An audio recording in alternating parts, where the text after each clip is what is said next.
Scheuren, beschadigingen en betonrot in balkons. Het is dinsdag 23 februari. Dit is Zeeland Nu. Inspectie vanwege veiligheidsrisico's. Verdachte moord Ischelle langer vast. En hotel straks blikvanger aan Vlissingse Boulevard.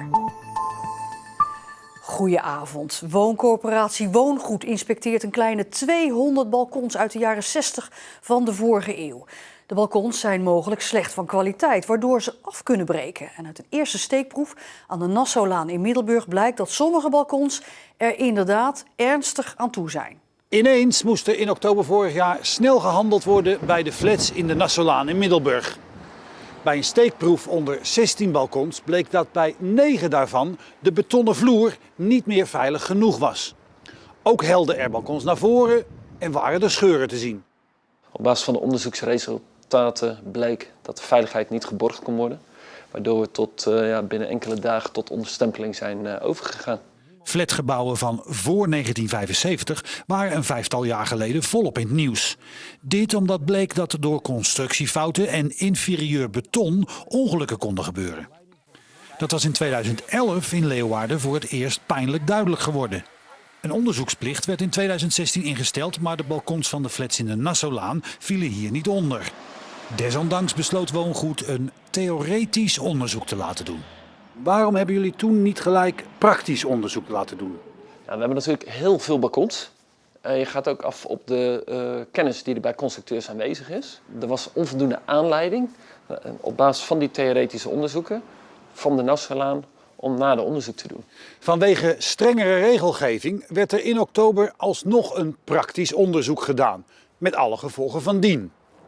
De komende tijd worden alle 176 balkons gecontroleerd en wordt er een plan van aanpak gemaakt. Omdat Woongoed niet alleen appartementen verhuurt, maar ze ook verkocht heeft, gaan de verwachte kosten uit de zak van de Vereniging van Eigenaren komen.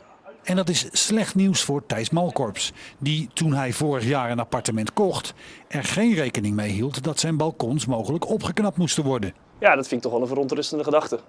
Ik ben heel benieuwd hoe ze het op gaan lossen. Ja, dat is toch wat ik zeg, een stukje duidelijkheid is het meest gewenst op dit moment. Maar ja, ik hoop toch niet dat daar een hele grote kostenpost van komt die ik uit eigen zak en met mij de andere kopers uiteraard ook moeten gaan betalen. Bent u van plan om die eigenaren te compenseren?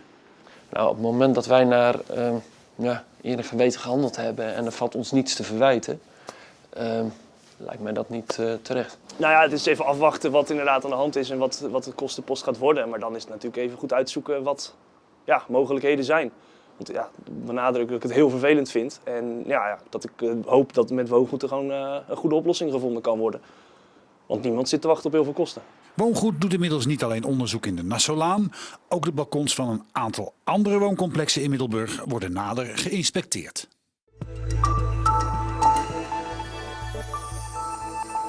De 44-jarige vrouw uit Aardenburg, die wordt verdacht van de moord op Ischelle van der Velde, blijft 90 dagen langer vastzitten. De vrouw zat al 2 weken vast voor de moord. Het Openbaar Ministerie heeft sectie verricht op het lichaam van Ischelle en brengt verder niks naar buiten over de doodsoorzaak. En dat heeft volgens het Openbaar Ministerie te maken met zogenoemde daderinformatie. Alleen degene die de 29-jarige Ischelle heeft gedood, kent deze informatie. Het lichaam van Ischelle en delen ervan werden vorige week in een kanaal bij Sluis gevonden. De verdachte ontkent bij de moord betrokken te zijn. Bij het RIVM zijn de afgelopen 24 uur 5 Zeeuwse overlijdens gemeld als gevolg van het coronavirus. De overleden mensen zijn 2 inwoners van de gemeente Reimerswaal, 1 van Noord-Beveland, 1 van Goes en 1 van Terneuzen. En ook werden bij het RIVM 82 nieuwe besmettingen met het virus gemeld.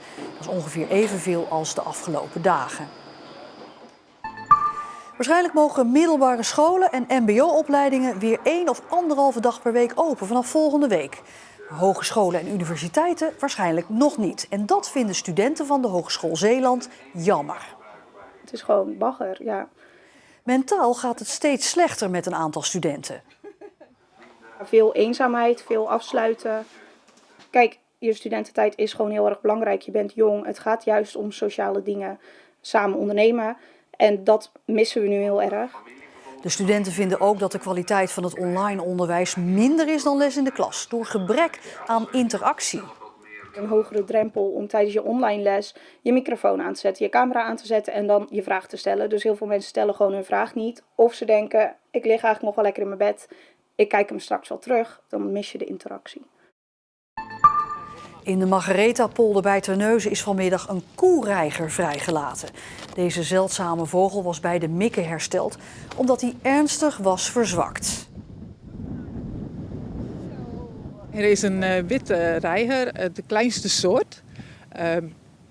Kleiner dan de gewone grijze reiger, de helft daarvan ongeveer. Hij komt oorspronkelijk uit Afrika. Hij komt steeds een klein beetje meer noordelijker. En in de Margaretha-polder zijn er dit weekend nog andere gezien. Dus vandaar dat we de keuze gemaakt hebben om hem daar los te laten. Dan kan hij misschien een soortgenoot vinden. Even later werd ook een velduil vrijgelaten. Ook deze was verzwakt. De velduil staat op de rode lijst, wat betekent dat de soort met uitsterven wordt bedreigd. Hij werd vrijgelaten bij het verdronken land van Saaftingen. Omdat er hier meerdere velduilen gezien zijn. En deze locatie ook erg geschikt is voor dat soort uilen. Omdat ze ook overdag jagen.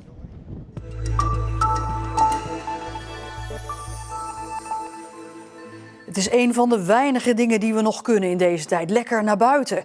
Sharon van Ekeris uit Kamperland kwam daardoor op het idee om speurtochten uit te zetten door heel Zeeland. Collega Erik Holm liep met haar mee tijdens een speurtocht in Veren. Loop over het witte bruggetje en ga dan het pad omhoog. Ja, Hoe moeten we dan? dat klopt. Nou, ik heb hem gemaakt en volgens mij is het die kant op. Oké, lopen we die kant op. Ja, Nou, het is goed weer. het is heerlijk weer. We hebben mooi weer meegenomen. Volgens mij ligt hier het strand achter. Ja, klopt. Met uitzicht op Kamperland. Nou, trapje omhoog. Yes. Hey Sharon, wanneer ben jij begonnen met het maken van speurtochten? Met Koningsdag. Ja, op Koningsdag dacht ik, god, er is ook echt niks te doen voor de kinderen met coronatijd. Hartstikke sneu, dus ik heb een paar dagen van tevoren een speurtocht uitgetekend. Heb ik geflyerd van kom leuke speurtocht lopen. Er stonden allemaal kinderen voor mijn deur. Leuk. Ja, dus zo is het idee begonnen. Oké. Nou, moeten we naar beneden? Ja, we moeten het trappetje af. Ik volg jou. Yes. En pas op, het is volgens mij erg glad. Ja, dat idee heb ik ook. Een spannende speurtocht. Ja, Sluip door, kruip door. yes. En hier mogen we raampjes gaan tellen. Raampjes stellen, Ja, een pas opdracht. op, afstapje. Ja, dat is Oké. een opdracht. Nou, Kijk laten we hoeveel maar eens gaan raampjes.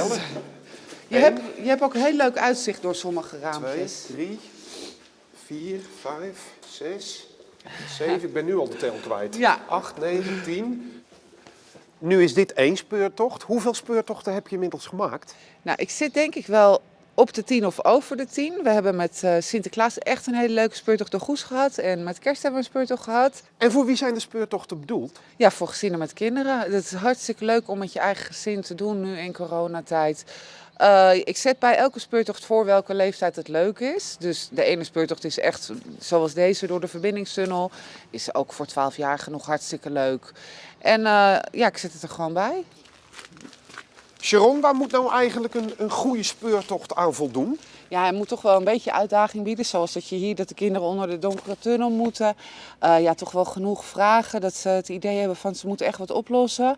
Ja, en natuurlijk dat ze achteraf iets krijgen. Dat is natuurlijk, daar gaan ze helemaal blij naar huis. Dus we Ja. gaan die kant op. We gaan die kant op. Ja. Ja, ik weet zeker dat ik alle vragen goed heb. Dus medaille en een tractatie binnen? Klopt. Helemaal verdiend. Ga maar halen.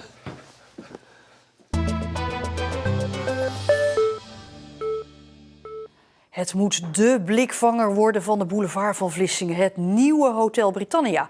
Er wordt al tientallen jaren over gepraat, maar volgens de eigenaren staat er nu binnen een paar jaar toch echt iets bijzonders op deze historische plek.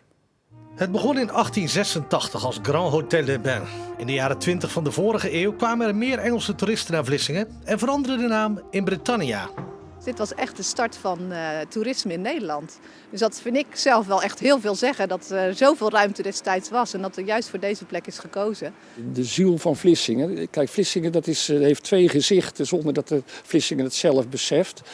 Maar je hebt Vlissingen stad En dat is het oude Vlissingen uit de 17e eeuw. En sinds de komst van Britannia in 1880 ontstond hier Vlissingenbad. Er gebeurde veel in het hotel. Het ging meerdere keren bijna failliet. Tijdens de Tweede Wereldoorlog werd het gebombardeerd en weer opgebouwd. En na een paar roemruchte decennia werd in 1992 besloten dat het genoeg was geweest. Het hotel zou gesloopt worden om plaats te maken voor nieuwbouw. Maar er staat nog niks. Wat eigenaar Monique van Velzen en ontwikkelaar Paul Huges betreft, komt er op de plek die nu de Rottekies van de boulevard wordt genoemd, iets bijzonders te staan. Er komt een 5-sterrenhotel met 205 kamers. Een entree natuurlijk, een brasserie beneden, ontbijtruimte, een Sky-restaurant. De locatie uniek in combinatie met prachtige architectuur en een heel hoogwaardig 5-sterrenconcept. Aan de locatie ligt het niet, maar toch is er de afgelopen 28 jaar niks echt van de grond gekomen. Er zijn nog heel veel plannen geweest om hier achter ons een nieuw hotel te bouwen. Dus waarom zou het deze keer dan wel lukken?